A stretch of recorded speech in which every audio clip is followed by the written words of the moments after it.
Hola, I'm Gerson Borrero for City and State TV, and we returned to, I'm not going to say the scene of the crime, but last year we sat with Eduardo Bhatia, Senator Eduardo Bhatia, who presides over the Puerto Rican Senate, and I don't know if you had a crystal ball, you had inside information, but you went on the attack and you called Wall Street basically robber barons, and you pointed at them. And were you already aware of the financial crisis that Puerto Rico was going to face? I mean, you were way ahead of the time. First of all, thank you for doing this again and catching up with. And now we'll have Somos coming up on November 4th through the 8th. Right. So tell us. Well, first of all, thank you, Gerson. Thank you for being here. Bienvenido siempre. Always a great pleasure to see you and to see my friends from City and State down here in Puerto Rico. I think it is pretty clear, and I think I was not saying anything back then that it was not obvious that Puerto Rico needed to fix its finances, that we are in the middle of a deep crisis, and that a lot of the crisis, a big chunk of the crisis, was generated by Wall Street. There's no question about it. I am convinced that Puerto Rico's problems are not Puerto Rico's generated problems. I think many of these problems were generated by a number of people in Wall Street who wanted to lend money in a way and force Puerto Rico and entice Puerto Rico to borrow money, and in a way sort of supported by the federal government. So I'm not saying it's their fault. I'm saying it's a shared responsibility. I think we should all work together to find a solution for Puerto Rico. Well, actually, we're going to link to the interview you did last year as we roll this one out, because also what amazed me as I look back is that people are looking at the governor, Alejandro Garcia Padilla, and how bold he was. But basically, when you look at what you were saying, you were sort of ahead of the game on that. So it was good that you were on top of it, and I don't know if you guys got to talk, you're from the same party, and if he actually was advised by anyone. He took a bold step. Do you think that by doing what the governor did, in terms of being honest about that there was no solution to this, has that worsened or helped the solution of the crisis? So I think the governor has to be bold, and I think we all have to be bold. And I think what the governor said was not that there's no solution. There is a solution to this problem. The solution is to give some oxygen to Puerto Rico. The solution is not to basically ignore the problem like Puerto Rico has ignored it for the last 15 years. Borrowing, like Puerto Rico has done, and over-borrowing to solve the loan problems, it's the best definition of craziness.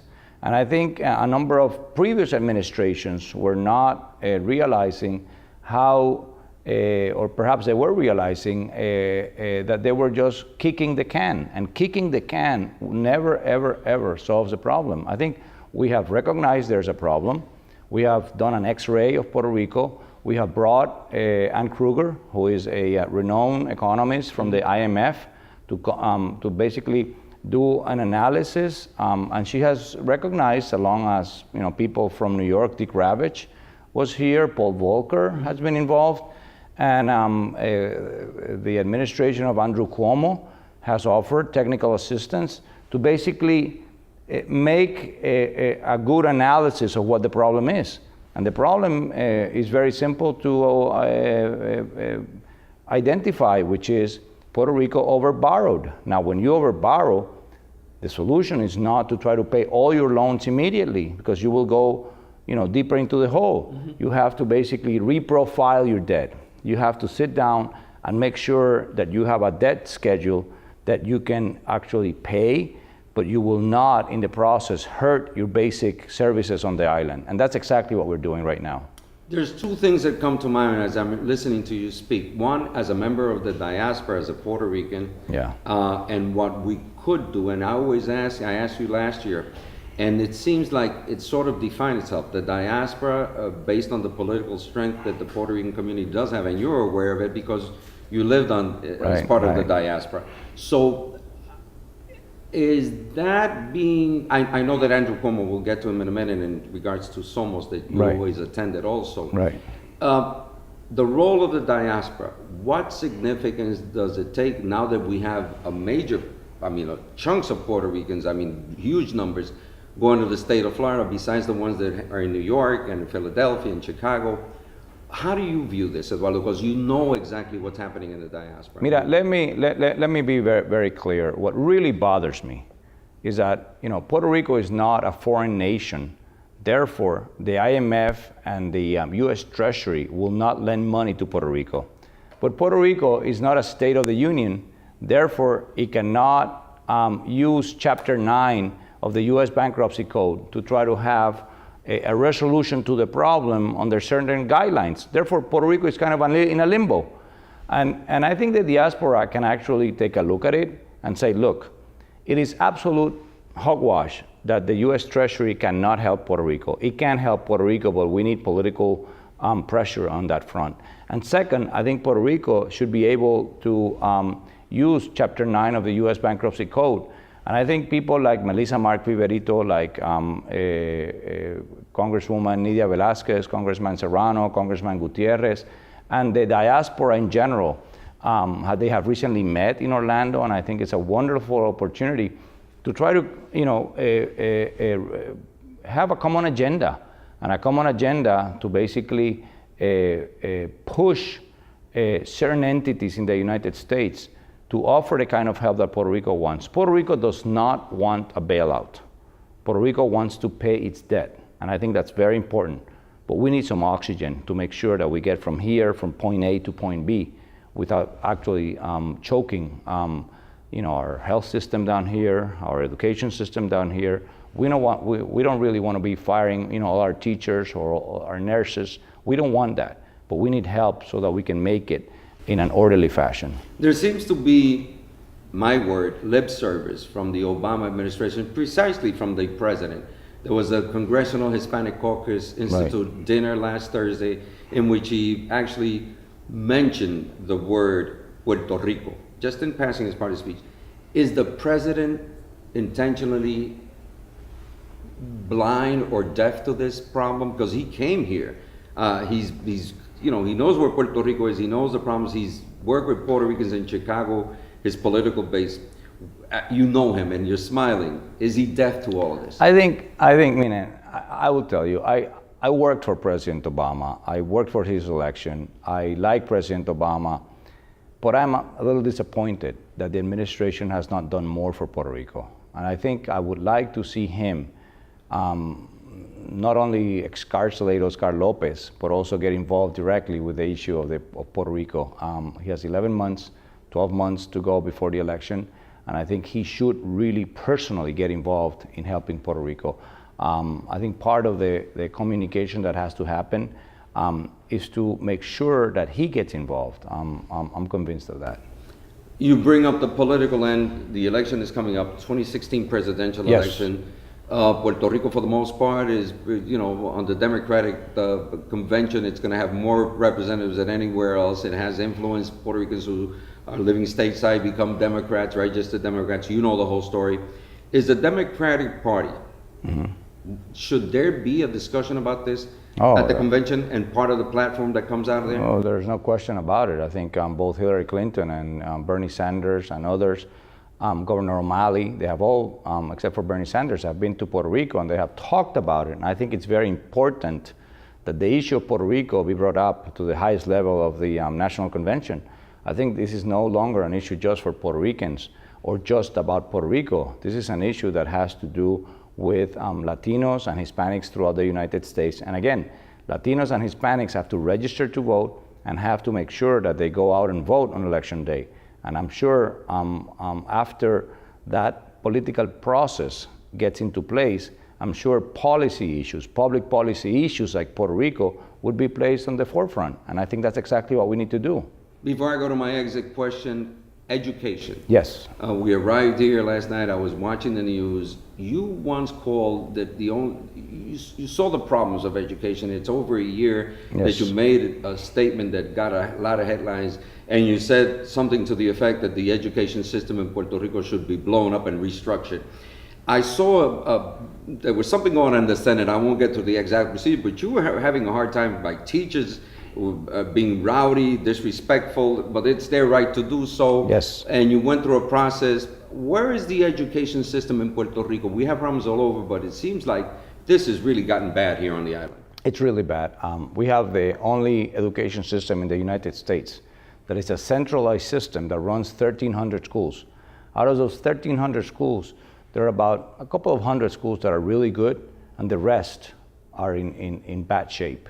So when you have 1,000 schools, 1,000 public schools, attended mostly by poor kids, and those schools have no books. The last time the Education Department of Puerto Rico bought books was in the year 2000. That was 15 years ago. The fact that schools have no internet, the fact that there are more than 10% of the teachers, over 3,000 teachers, skip school every day, and kids have no substitute teachers. They are allowed to go into the backyard and perhaps leave school. So, a ninth grader leaves school at 10 a.m. because the teacher didn't show up. Do you really think this kid is going to come back to school that day? So how many millions of elective hours are we actually losing? How many kids simply don't go back to school? How many dropouts do we have? So if you put all the numbers together, you realize that our education system, more than a curriculum change, they need good administration and good governance. And that's exactly what we approved yesterday. What we said was, look, it's time for cities and towns, just like in the United States, just like New York, cities and towns to be able to run schools, not just the state government. Right now, we have to look at local governments, at local communities. We want to have community-based organizations running schools, like the state of New York does, like the state of New Jersey. So what we're looking for is models to try to decentralize this level of a government control over education, where over 50% of the money never gets to the school. It always stays at the administrative level, and that's horrible. We need to have schools where the money goes to the kid and the money goes to the classroom. On the exit question, the involvement, yes, the concern. I, for one, saw Governor Cuomo as doing a photo op, coming down here and saying, I feel your pain. He's my governor in New York State, and I know Andrew for a long time, but that's what I saw. All of a sudden, he sends a team yes, with Lieutenant Governor Kathy Hochul. Yes. How do you read this thing that Cuomo is doing, and why is he doing it? Is it that, there's no political end to this one because he doesn't run for re-election until 2017. And is it making a difference? Yeah, the answer is yes. I want to thank Governor Cuomo. I think the fact that he has put Puerto Rico on his radar, on his administrative and political and public policy radar, and the fact that he sent Kathy, his lieutenant governor, and a team of people, high-level officials, to help us in the area of healthcare, I think it's important. It's very important because it basically allows a number of public officials to understand what are the problems in Puerto Rico. And I think what came out, and I met with a group, I had dinner with a group, and what came out of that meeting was the fact that many of Puerto Rico's problems, New York had them a number of years ago. And the question then becomes, how did you solve the problems? And they did share some of those thoughts and ideas. And of course, at the end of the day, it has to do a lot with leadership and the idea that, we have to solve problems, and problems have to be solved if we have the right recipe. So I am convinced that Governor Cuomo, I understand, will come back to Puerto Rico in the next few weeks. I hear he's going to be here for the Somos conference. And he will be here for the Somos conference. And during the Somos conference, in fact, we moved a big rally we're going to have for healthcare on November 5th. And we're expecting everybody from the diaspora, from New York, to participate on that rally. I think the governor will be participating. Many religious groups in Puerto Rico will be participating. The Senate and the House, and I understand the executive will allow the day for our workers to participate. We want to have a huge rally, basically to claim that Puerto Ricans, there's no reason why to treat Puerto Ricans as second-class citizens when it comes to healthcare. Puerto Ricans are paying their Social Security for Medicare just like anyone in the United States. yet we're getting reimbursement rates at 50, 60% of the rest of the states. And that's creating chaos in our healthcare system. And there's no reason why that should happen. I mean, this is the most, Medicare is the worst unfunded mandate of the US government. Why? Because our hospitals and our doctors are required to offer certain quality of services, yet we're not being reimbursed for those services. So who gets to pay for it? The state government that is absolutely bankrupt right now. That makes absolutely no sense, and I really encourage everyone who's watching this to make sure they participate on this rally on November 5th. Eduardo Bhatia, at City and State, President of the Puerto Rico Senate, certainly involved. We miss seeing you up in New York and in Washington, but you got your work cut out. We will catch up with you in November when we see each other at Somos. Thank you so much. Thank you, Hurston. Thank you.